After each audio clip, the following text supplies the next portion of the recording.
Sana po sa number of years in service na lang din po basihan. So ito po ay komento doon sa ating video tungkol sa update ng bill para doon sa retirement at the age of 56.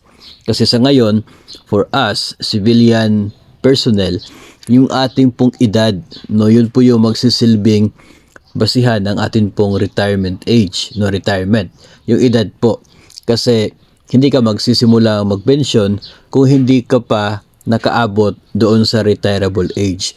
So yung komento po niya ay sana doon na rin sa years of service ang basis. Parang katulad po ng mga military and uniform personnel. Diba itong mga military men, if I'm not mistaken, 20 years no, in service, pwede ka na magretiro. Doon po sa mga bills ngayon na pagbabago sa pension ng mga military and uniform personnel, included pa rin po doon yung edad, no, ng edad at saka po years of service kung kailan pwede nang mag-retire.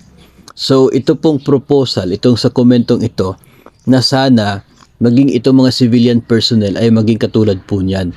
No, kahit na 50 ka pa lang, kung na-achieve mo na yung na maximum number of years sa serbisyo, ay magiging eligible ka na makatanggap ng pension. Sa ngayon, hindi pa po yun posible kasi kinakailangan po na magkaroon ng isang batas na ganyan ang nilalaman.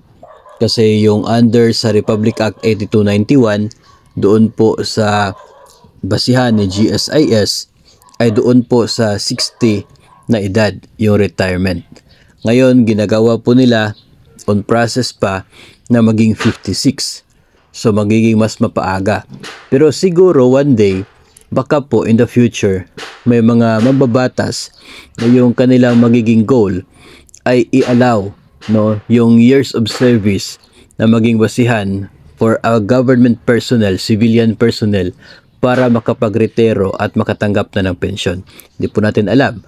Baka one of these days, or baka sa susunod na taon, ay may magpasa ng ganyan po na bill.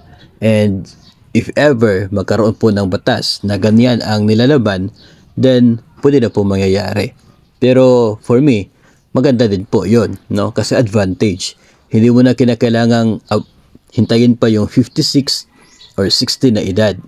Kasi kung pwede ka naman mag-retire after period of years, tapos tatanggap ka na ng pension, hindi mas mabuti po yun. And for sure, marami po ang mag-a-avail yan.